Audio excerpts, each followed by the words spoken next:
Selanjutnya, komposisi rotasi di satu titik, yaitu dengan teorema 5.12 yang berisi himpunan yang terdiri dari semua rotasi dengan pusat yang sama membentuk sistem matematika grup terhadap operasi komposisi. Nah, untuk membuktikan teorema ini, kita harus memenuhi syarat dari grup, yaitu terdiri dari 4. Yang pertama tertutup, asosiatif, identitas, dan inverse. Nah, jadi untuk buktinya dari teorema 5.12 ini, yaitu himpunan semua transformasi T membentuk grup terhadap operasi komposisi transformasi, karena setiap rotasi merupakan transformasi. Apabila R himpunan semua rotasi-rotasi dengan pusat yang sama, maka R irisan dari T. Nah, berdasarkan teorema 5.10, operasi komposisi tertutup pada R. Dan berdasarkan teorema 5.9, apabila rho A, phi merupakan elemen dari R, maka irisannya yaitu rho A, negatif phi merupakan elemen dari R. Karena R tertutup terhadap operasi komposisi, dan setiap rho A, phi merupakan elemen R mengakibatkan rho A, negatif phi dan merupakan elemen dari R. Lalu, berdasarkan teorema pada struktur aljabar tentang subgrup, maka R, bulatan merupakan subgrup dari grup transformasi atau T bulatan. Dari bukti yang sudah dijelaskan, berarti bukti ini sudah memenuhi 4 syarat dari grup, yaitu tertutup, asosiatif, identitas, dan inverse. Maka dapat disimpulkan teorema ini terbukti. Jadi R, bulatan adalah grup. Selanjutnya, komposisi rotasi dengan pusat berlainan. Nah, untuk teorema-teorema yang akan dijelaskan nanti merupakan hasil dari komposisi dua rotasi dengan pusat berlainan. Nah, untuk yang pertama yaitu teorema dari 5.13 yang berisi komposisi dua rotasi dengan pusat pada titik berbeda adalah sebuah rotasi atau sebuah translasi. Nah, untuk pembuktiannya sebelumnya dilihat juga ya gambarnya. Pertama itu kita ambil dua rotasi sembarang rho A, pi 1 dan rho B, pi 2. Ini ada kesalahan ya, bukan pi A. Lalu A itu tidak sama dengan dari B.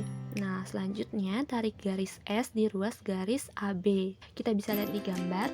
Selanjutnya ambil garis L, S, dan T, sehingga S merupakan irisan dari T yang merupakan himpunan dari A, lalu L irisan dari S merupakan himpunan dari B. Nah, kita bisa lihat di gambar di garis L dan T. L dan T ini perpotongan di garis S. Nah, jadi L dan T ini merupakan irisan dari S. Nah, untuk S irisan T ini merupakan himpunan dari A karena perpotongan di titik A. Lalu untuk L irisan dari S merupakan himpunan dari B. Yang bisa kita lihat pada garis L ini berpotongan di titik B. Lalu sudut dari T ke S ini adalah setengah phi 1. Nah, kita bisa lihat di gambar. Dan sudut dari S ke L ini setengah phi 2. Nah, bisa juga lihat di gambar. Maka rho A pi 1 sama dengan mu S bulatan mu T, dan rho B, pi 2 sama dengan mu L bulatan mu S. Lalu selanjutnya rho B, pi 2. Ini bukan rho A ya. Jadi ini itu rho B, pi 2 bulatan rho A, pi 1 sama dengan buka kurung mu L bulatan mu S tutup kurung bulatan buka kurung mu S bulatan mu T tutup kurung. Dan dari hal tersebut maka didapat mu L bulatan mu T. Jadi teorema di atas sudah terbukti.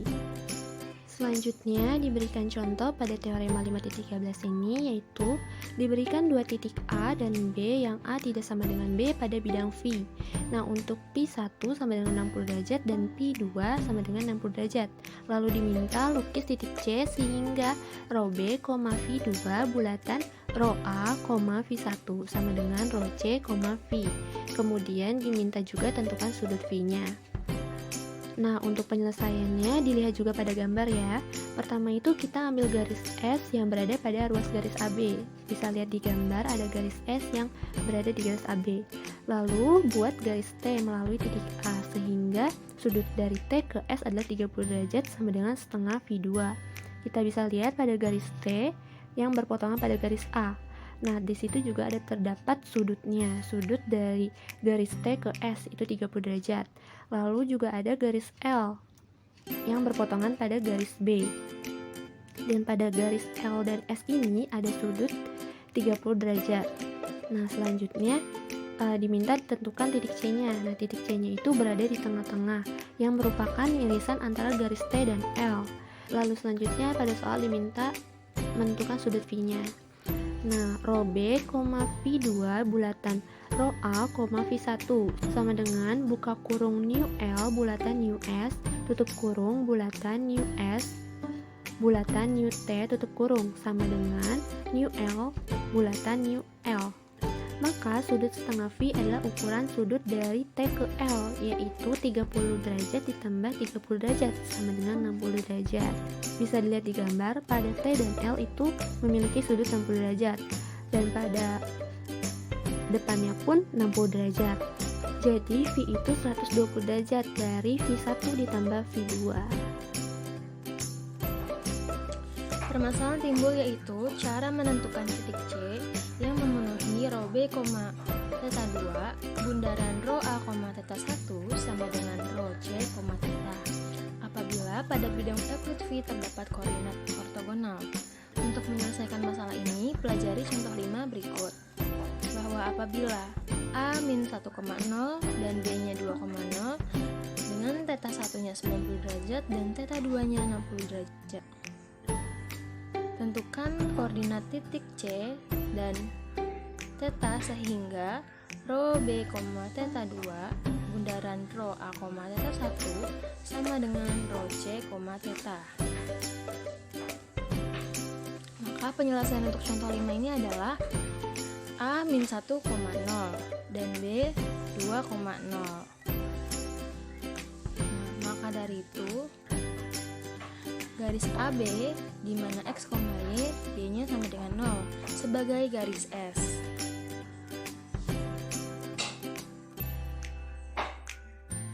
Garis T melalui A sehingga sudut dari T ke S adalah 45 derajat. Nah, ini bisa dilihat di gambar paling bawah. Akibatnya koefisien arah dari T adalah tan 135 derajat sama dengan min 1. Oleh sebab itu, T dimana X, Y, Y-nya dikurang 0 sama dengan min 1 kali X ditambah 1. Maka X, Y dimana Y ditambah X ditambah L sama dengan 0. Nah, kemudian garis L melalui B sehingga sudut dari S ke L adalah 30 derajat. Kemudian akibatnya koefisien arah dari L adalah tan 30 derajat atau 1/3 akar 3. Sehingga persamaannya L dimana X, Y, Y dikurang 0 sama dengan 1/3 akar 3 dikali X min 2. Maka didapat X, Y dimana 3Y dikurang akar 3X ditambah 6 akar 3 sama dengan 0. C perpotongan antara T dan L, maka koordinat C didapat dari persamaan pertama sama dengan dan persamaan kedua. Nah, berarti Y ditambah X ditambah 1 sama dengan 0 dan 3Y dikurang akar 3X ditambah 6 akar 3 sama dengan 0. Nah, maka akan diperoleh nilai X-nya itu adalah 7 akar 3 dikurang 9/2. Untuk Y-nya akan didapat min 7 akar 3 ditambah 7/2. Jadi, untuk mendapatkan koordinat titik C, X, Y, jadi 7 akar 3 dikurang 9/2, min 7 akar 3 ditambah 7/2. Untuk mencari θ, berarti θ 1 ditambah θ 2, yaitu 90 derajat ditambah 60 derajat. Maka didapat θ-nya adalah 150 derajat.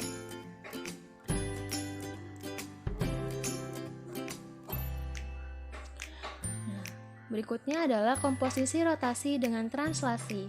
Berdasarkan teorema 5.14 bahwa komposisi sebuah rotasi dan sebuah translasi adalah sebuah rotasi yang sudut rotasinya sama dengan sudut yang rotasi yang diketahui.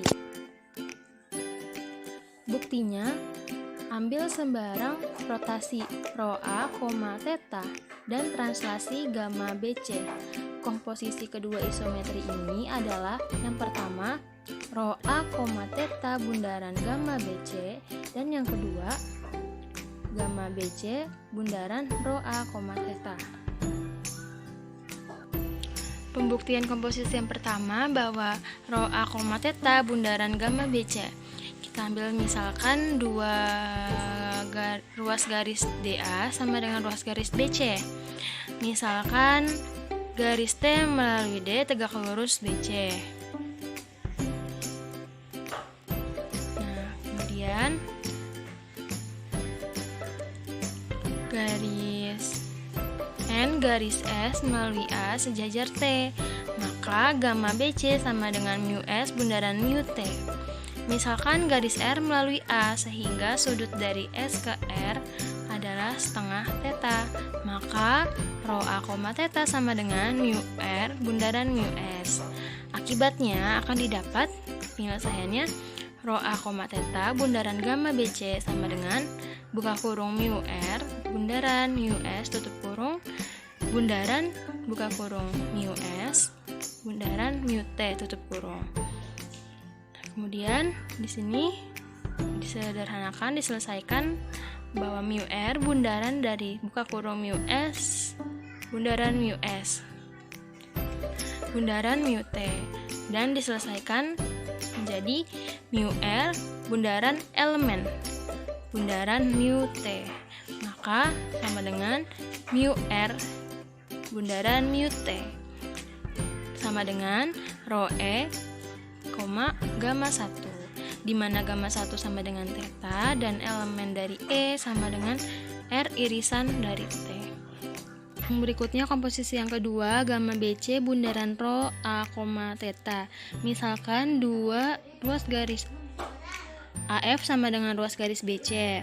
Misalkan garis V melalui F tegak lurus dengan ruas garis BC dan S melalui A sejajar V, maka gamma BC sama dengan mu R bundaran mu S. Misalkan garis U melalui A sehingga sudut dari U ke S adalah setengah theta, maka didapat rho A, theta sama dengan mu S bundaran mu U.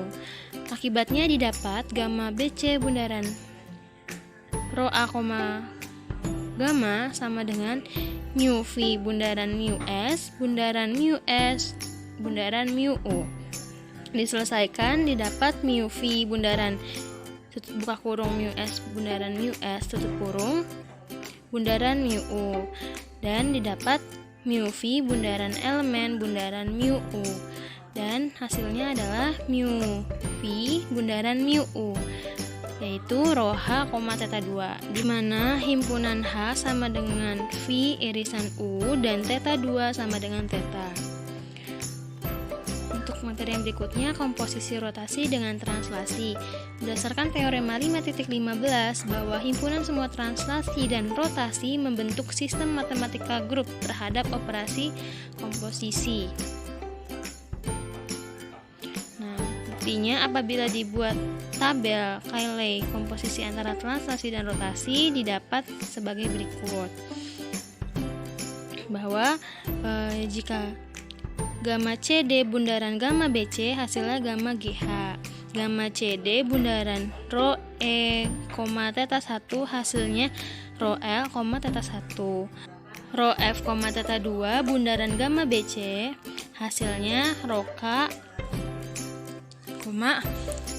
theta 2. Untuk rho F theta 2 bundaran rho E theta 1 hasilnya gamma MN atau rho L, theta 3. Akibatnya, himpunan semua translasi dan rotasi tertutup terhadap operasi komposisi.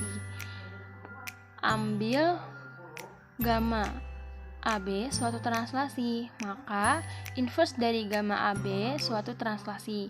Begitu pula apabila rho A, theta suatu rotasi, maka inverse dari rho A, theta sama dengan rho A, min theta. suatu rotasi lagi. Sehingga setiap unsur dari himpunan translasi dan rotasi balikannya atau inversenya juga unsur dari himpunan translasi dan rotasi. Berdasarkan teori subgrup, dengan kedua alasan di atas dapat disimpulkan bahwa himpunan semua translasi dan rotasi membentuk sistem matematika subgrup dari grup transformasi. Jadi, himpunan semua translasi dan rotasi membentuk grup terhadap operasi komposisi. Ya, sekian presentasi dari kelompok 2 mengenai rotasi dalam transformasi geometri. Kurang lebihnya mohon maaf. Wassalamualaikum warahmatullahi wabarakatuh.